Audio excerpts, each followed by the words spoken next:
கர்த்தர் பறித்து கொண்டு போகிறார், அதை தடுக்கிறவன் யார்? ஆமென். God is great all the time. இதே ஸ்டேட்மெண்ட்டை 2024 வருடம் டிசம்பர் மாதம் 29ஆம் தேதி என்னுடைய அம்மாவுடைய அடக்க ஆராதனை முடிச்சுட்டு வந்து நியூ இயர் சர்வீஸில் நான் இதே ஸ்டேட்மெண்ட்டை சொன்னேன்.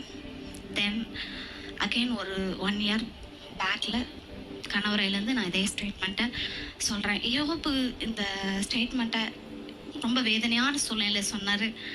கர்த்தர் பறிக்கும்போது அதை யாராலுமே தடுக்க முடியாது அப்படின்னு சொல்லி.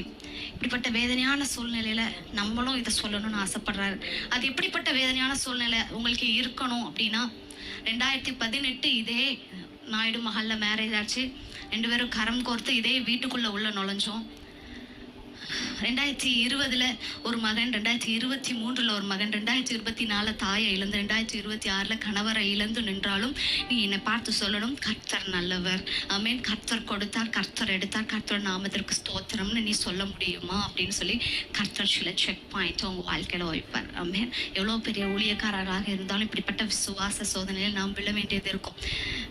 மாம்சம் எழும்பதான் செய்யும். ஆனால் இது வரைக்கும் பாஸ்டர் பிரைனான் அவங்கக்கிட்ட நான் அப்படிப்பட்ட காரியங்கள் எழும்பி நான் பார்த்ததில்லை.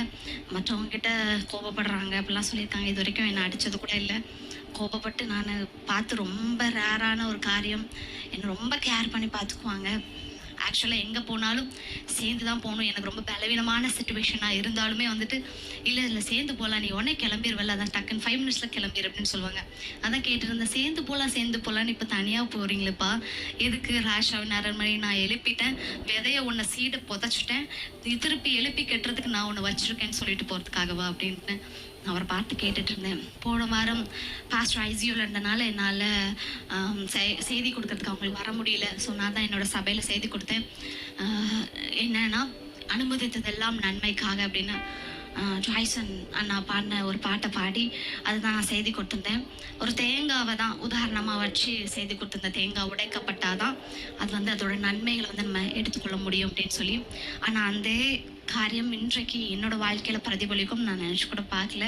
கர்த்தர் எதை செய்தாலும் நன்மைக்காக செய்கிறார், நன்மைக்காக செய்தே இருக்கிறான்னு சொல்லி நான் விசுவாசிக்கிறேன்.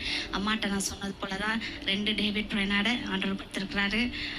ஊழியக்காரர் நம்ம புதைக்கலாம், ஊழியக்காரர் மண்ணுக்குள்ள உறங்கலாம், ஊழியத்தை யாராலையும் உறங்க வைக்க முடியாது. ஆமென். ராஜாவின் அரண்மனை ஊழியத்தை அவர் எந்த தரிசனத்தோடு எழுப்பி இருக்கிறான்னு எனக்குள்ள விதைத்துட்டு போயிருக்கிறாரு.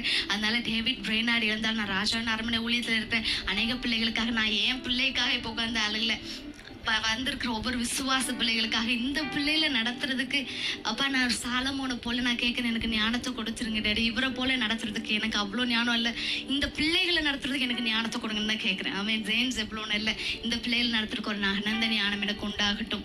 என்னோட தாய் தகப்பனை நடத்துறதுக்கு ஒரு அனந்த ஞானம் எனக்கு உண்டாகணும். அவன் இவங்களை நம்பி வந்துட்டு நிறைய காரியத்தை செய்து உண்டு. நான் ஏன்னா எனக்கு லாஸ்ட் ஒரு 1 மந்த்தாக தான் கார் ஓட்டிகிட்டு இருக்கேன். கார் ஓட்ட கூட சொல்லித்தரல, பைக் ஓட்ட சொல்லித்தரல, எதுவுமே ஓட்ட சொல்லித்தராமல் நீங்கள் பாட்டு போயிட்டீங்களேப்பா அப்படின்னு சொல்லியிருந்தேன். ஸோ திஸ் இஸ் எல்லாமே வந்துட்டு ஒரு பர்ஃபெக்ட் பிளானோட கடைசி நிமிடத்தில் கூட அநேகர் அவர் வந்து மன்னிச்சு ஜெபிச்சார். நானும் கூட எதுக்கு இப்போ எல்லாத்தையும் மன்னிச்சு ஜெபிக்கிறாருன்னு சொல்லி யோசிச்சுட்டு இருந்தேன். எல்லாரையும் அவர் மன்னிச்சு ஜெபிச்சாரு, அநேக காரியத்தை அறிக்கையிட்டாரு, அநேக காரியத்தை என்னோட பேசினாரு. அவருடைய மரணத்திற்கு நேராக போறாருன்னு சொல்லி அவருக்கு நன்றாகவே தெரியும். அநேக காரியத்தை கர்த்தர் அவரோடு பேசினார். தொடர்ந்து இந்த ராஜாவின் அரண்மனை ஊழியங்கள் இன்னும் பெரிதாக வளரும். அவர் சொன்ன தரிசனத்தின்படி பெரிதாக கர்த்தர் திண்டுக்கல்ல அரண்மனையை கட்டி எழுப்புவார். கடைசி பாஸ்ட் 1 மந்த்ல எங்களோட ஃபுல் பிளானே ஃபுல்லாக எங்கே சர்ச்சுக்கு ஒரு லேண்ட் வாங்கலாம் அப்படின்னு சொல்லி தான் நாங்கள் ஃபுல்லாக போய் பண்ணிகிட்டே இருந்தோம். கர்த்தர் நிச்சயமாக அவங்களோட தரிசனத்தை அவர் செய்து முடிப்பார் என்று நான் விசுவாசிக்கிறேன். தொடர்ந்து எங்களுக்காக ஊழியத்திற்காக குடும்பங்களுக்காக ஜெபித்துக் கொள்ளுங்க. கர்த்தர் ஆசீர்வதிப்பார்.